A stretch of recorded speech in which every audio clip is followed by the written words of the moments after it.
হ্যাঁ, কেমন আছেন বলেন? ভাই অনেক ভালো আছে ভাই, আমি দেখে আপনার অনেক খুশি হয়েছি ভাই। আমি ওমান যে সঙ্গে আসছিলাম আপনার ভিডিও দেখে ইটালিতে এবং তো আমি আইছি কিভাবে ইটালিতে 2022 সালে লোক নিব, কিভাবে পুলিশে ইয়া করবো, মালিকের সাথে প্রতারণা হইব ভাই। আপনার কারণে ভাই এই পর্যন্ত আমি আইতে পারছি, আপনার ভিডিও দেখে আমি আইছি।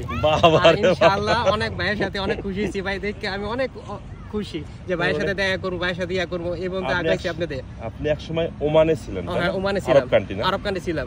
আচ্ছা, আমার ভিডিও দেখে মানে এক্সপেরিয়েন্স দেখে আমি এবং তো আগাইছি, আগায়া গ্রিন কার্ডটা করছি ইনশাআল্লাহ। আপনি কিভাবে করছেন, মালিকের সাথে প্রতারণা হইব না হইব সবকিছু কাগজপত্র দৌড়ান, তো ইনশাআল্লাহ কোন থেকে এই বন্ধু আপনার ভিডিও দেখে ভাই আমি আগাইছি, নাহলে আমি কিছুই করতে পারতাম না ইতালি শহরের ভিতর ভাই। আচ্ছা, আপনার নামটি আমি জানতে পারি? আমার নাম হলো মোহাম্মদ জনি।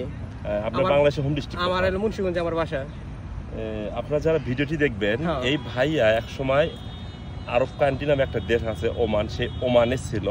ওখান থেকে 2021-22 সালে আমাকে ফলো করতো, ফলো করে দেখে দেখে ভাইয়ের সাথে ইনশাআল্লাহ দেখা করলাম, কার্ড পাইছি, গ্রিন কার্ড পাইছি, ভাইয়ের সব ইয়া পাইছি, নাহলে পাইতাম না, নাহলে আমি বুঝাই আসিলাম কোনো মালিক টালিক পাইতাম না কোনো সাথে। ভাইয়ের কথা ভিডিও দেখে সব সময় লাইভে বয়ে থাকতাম। ভাই একটা সময় দিত, এই সময় কিছু পুলিশের ঘটনা কইব, কিভাবে চেক করতে লাগবো, কিভাবে স্পিড গাড়িতে চেক করতে হবে, এই ভাইয়ের কারণে দেখে আইসি, নাহলে প্রতারণা হই নাই, নাহলে আমি প্রতারণা হইয়া তাহলে আমার কাগজপত্র আমার সব নষ্ট হয়ে যাবে। এই ভাইয়ের কারণে দেখে এই যে ইটালির গ্রিন কার্ড আছে সবকিছু আপনাকে দেখাই ভাই, ইনশাআল্লাহ আপনাকে দেখাইতেছি। এই বাইরের কারণে দেখে আইছি আমি। আমি কাউকে ভিসা দেই না, কিন্তু আমি কাউকে ভিসা না আপনি কাউকে ভিসা দেন না, কইছে আমার নামে অনেক ফেক আইডি আছে। এই যে গ্রিন কার্ড করছে, এই যে বাইরের ভিডিও দেখে সবকিছু করার পর এই যে গ্রিন কার্ড আমার তার মধ্যে সৌজন্য, এই শুধু বাইরের উসিলার কারণে দেখে আমি পাইছি। আর বাইরের ভিডিওটা সবাই দেখবেন, যারা বাংলাদেশে আইবেন, ইটালিতে আইবেন, সবকিছু আপনারা এই সামনের পর্যায়ে আপনারা ইয়া করবেন, নাহলে আরো আপনারা ইয়ে করবেন কঠোর ইয়ে। আমি সবাইকে সবসময়ের জন্য বলি, আমি কাউকে ইতালির ভিসা দিতে পারি না। আমি আপনাদেরকে ইনফরমেশন দেব, তথ্য দেব কিভাবে আমরা ইতালিতে আসবেন, এটা হলো আপনাদের ব্যক্তিগত ব্যাপার। আমি মানুষের জীবন গল্প তুলে ধরি, ঠিক না? হ্যাঁ ভাই, আপনার গল্প সব আমাকে জীবনে ফার্স্ট টাইম আজকে দেখতেছেন। আজকে আমি ফার্স্ট টাইম আমি দেখে অনেক খুশি হয়ে গেছি গা। এত বড় খুশি 1 লাখ টাকা দিলে খুশি হইতাম না, যে এত খুশি হইছি আপনারা দেখে। একটা মানুষ যদি সুবুদ্ধি দেন, সেই সুবুদ্ধি যদি সে সফলতা পেয়ে যায়, তারপরে সেই মানুষটা কতটা খুশি হতে পারে আপনাকে এই বুকটা সিরিয়াসে দেখাতে পারবে না।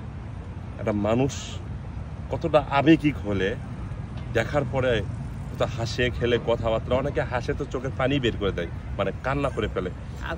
হয়তো এই ভাইয়া যে সংসারে বা এনার যে সংসার বা এনাদের যে অবস্থা, হয়তো বৈধভাবে টাকা দিয়ে আসা সম্ভব ছিল না, কিন্তু সে চেষ্টা করেছে, আল্লাহ তার আশা কবুল করেছে। আমি কিছুই না, আমি একজন ওসুলা, আমি কিছুই না, আমি কাউকে ভিসা দেই না, কাউকে ইতালিতে আনতে পারি না, কিন্তু আমি আপনাকে তথ্য দিতে পারবো, আমি আপনাকে সুবুদ্ধি দিতে পারবো, আমি মানুষের জীবন গল্প তুলে ধরতে পারবো আপনার সামনে ভিডিওর মাধ্যমে। ঠিক ভাই, আপনার হোম ডিস্ট্রিক্ট কোথায়? আবার মুন্সিগঞ্জ জেলার মানুষ, মুন্সিগঞ্জ মনে রাখতে হবে। মুন্সিগঞ্জের মানুষ কিন্তু ইতালিতে আছে আলহামদুলিল্লাহ। অসংখ্য ধন্যবাদ। আপনি কিছু বলবেন? না ভাই, আমার খুশি। কফি খান, চলেন আসেন, সমস্যা নেই, আপনি কফি খাবেন ভাই। আপনার কফি কি আপনার বুকটা সিরা কলজেরা খাওয়াইতে রাজি আছি ভাই। শুধু আপনার ভিডিও দেখে ইতালিতে খুশি হলে একটা মানুষ মানে এই ধরনের কথাগুলো বলতে পারে, মাশাআল্লাহ আলহামদুলিল্লাহ, আমি অনেক খুশি হয়েছি। আমাকে কিছুই খাওয়াতে হবে না, শুধু দোয়া করবেন আর ইনশাআল্লাহ। আপনি সামনে আগাই যান, ভাইয়ের ফলো দেখবেন, আপনার ভালো সবকিছু পাইবেন, কোনো সময় প্রতারণা হইবেন না। কেন 2026 সালে লোক আনবো 5 লাখ, তো ভাইয়ের ভিডিওগুলো দেখেন কিভাবে আইবেন না। আমি কাউকে ভিসা দিতে পারি না, আমি আবারও বলবো, ভিসা দিতে পারবো না, শুধু ডিসিশনগুলো দিবেন, সেভাবে চললে আপনার আগাইতে পারবেন সামনে। অফকোর্স ইনশাআল্লাহ। আমি আপনাদেরকে সাজেশন দেব, তথ্য দেব, ডিসিশন দেব। তবে দালাল থেকে সাবধান, আমি কাউকে ভিসা দিতে পারি না, আমি দালালি করি না। আমার নামে কিন্তু অনেক ফেক আইডি আছে, সবাই সাবধান। অসংখ্য ধন্যবাদ। ওকে ভাই, আল্লাহ হাফেজ।